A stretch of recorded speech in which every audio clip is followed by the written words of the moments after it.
Delighted now to be joining me on the phone from North Carolina is the political commentator Andrew Donaldson. Andrew, a very good evening to you. Thrilled to be with you. Wish it was a different subject matter. Yes. But thank you very much for having me. Yes, of course. That's my feeling as well, and many, many condolences. I don't know if there's anything more you can add to what I've just said about the incident as we know it. Well, of course, it's breaking news, so it's always good. We'll know a lot more tomorrow and 3 days from now and a week from now. These things always have a lot of moving parts to them. I agree with you completely. We have the same policy with all the media we do. We don't name the shooters. We name the victims, of course. Yes. Especially when we have, obviously, some very clear heroes here. We have a hero teacher. We have 2 hero law enforcement officers who were wounded, along with probably plenty more. So we should probably focus on them first. These things just hurt. It hurts as a parent. It hurts personally. Both my parents were school teachers. So I think about the teacher that shielded children here. That hurts. And we just did this in Buffalo. And we do this too often. You cited the stats.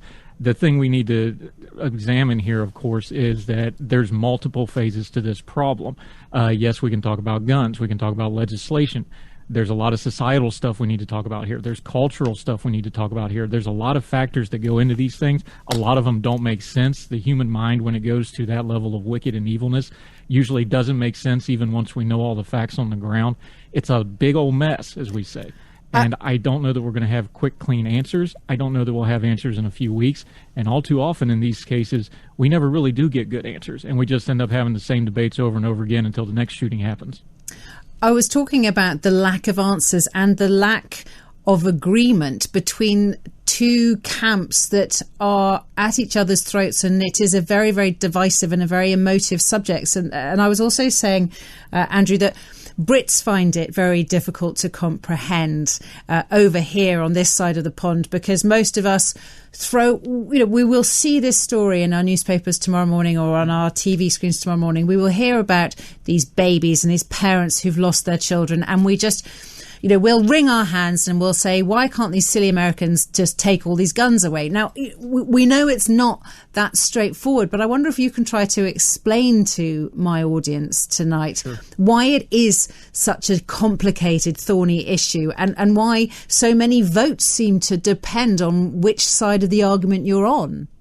Sure. Well, there's a couple parts to that. The first is the way our system of government is set up is different than the UK's, pretty much with a few exceptions with legalities. When Parliament says something, that's it. And other than some court oversight, whatever Parliament says goes. Of course, we have a constitutional system. The constitutional is supreme. So even if we have passed legislation, that can still be fought through the Supreme Court. Even if the executive branch, the president, puts out an executive order or so forth, that still goes through judicial review. Does it pass constitutional muster?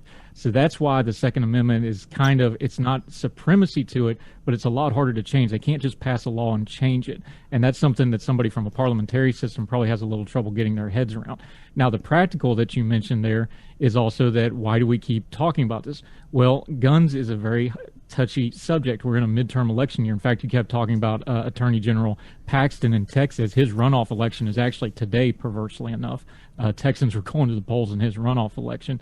It moves the needles for the bases, and it moves the needle for people that are opposed to it both.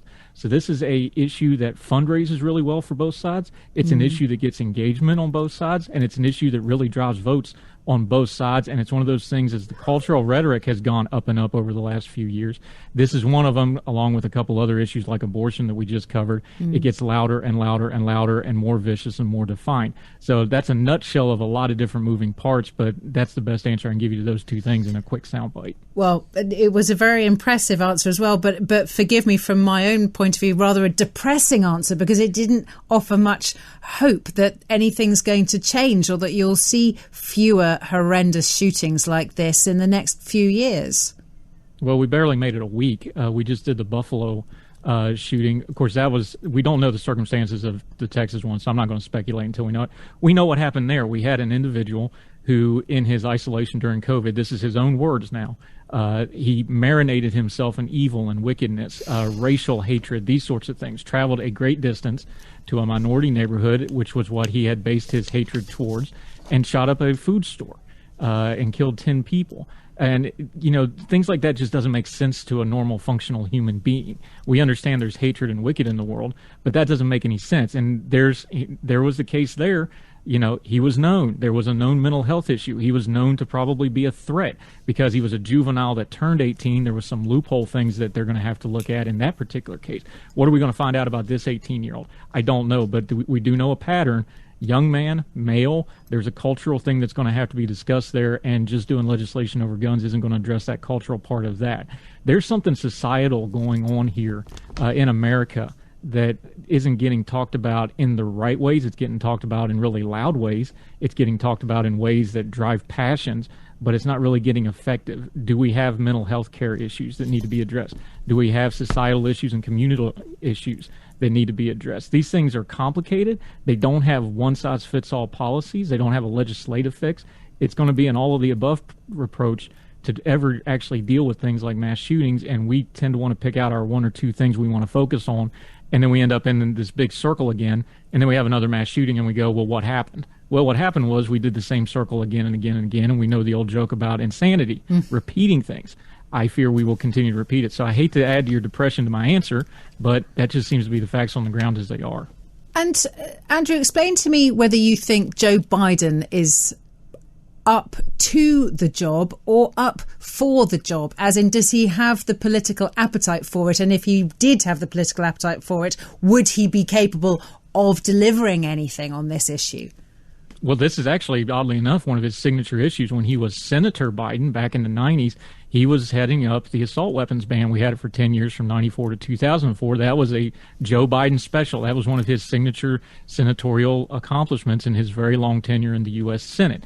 Now, the numbers are kind of a mixed bag on that, how much it actually affected crime or not. Numbers have gone up since then, but so have things like population and gun ownership and other things. So you can get into the stats and get the stats to tell you about anything you want to. You will hear the word assault weapons ban come out of his mouth sometime in the next 24 hours. I would bet money on it. This is something he talks about frequently. He campaigned on the fact that he passed that legislation.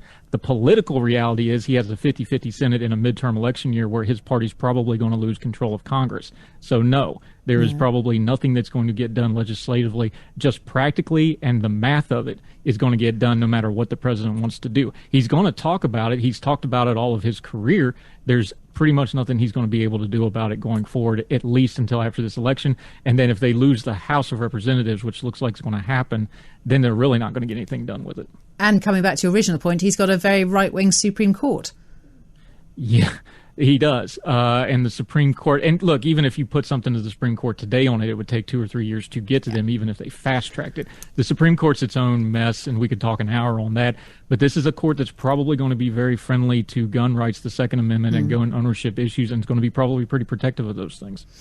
And did I read somewhere, Andrew, it's all a bit of a blur now, the last hour, but I think I read somewhere that Donald Trump is heading, or was heading, to that area later this week, presumably because of those elections coming up you were just mentioning.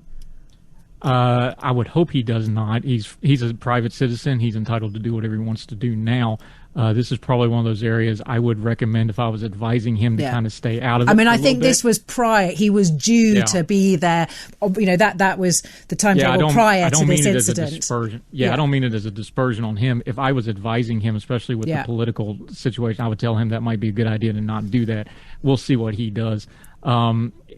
President Trump had kind of an interesting record on the Second Amendment because it was one of those issues he kind of changed when he decided to run for president in 2015. He didn't have a great record on it. So, people projected a lot on it. He actually doesn't have a great record of actually what he would do on it. We have a lot of rhetoric from him. What he would actually do, we don't know, but he's not president right now. Joe Biden is. We have the Congress that we have. We should probably focus on them. And then if President Trump actually decides to run for president again, then we can talk about it. Yeah. Well, it's been fascinating talking to you. And as we both said at the start of this chat, it would have been so much nicer to have been talking to you about something that the substance of which wasn't so incredibly distressing and upsetting. So again, my condolences. Thank you so much, Andrew Donaldson, who's political commentator based in North Carolina. We'll be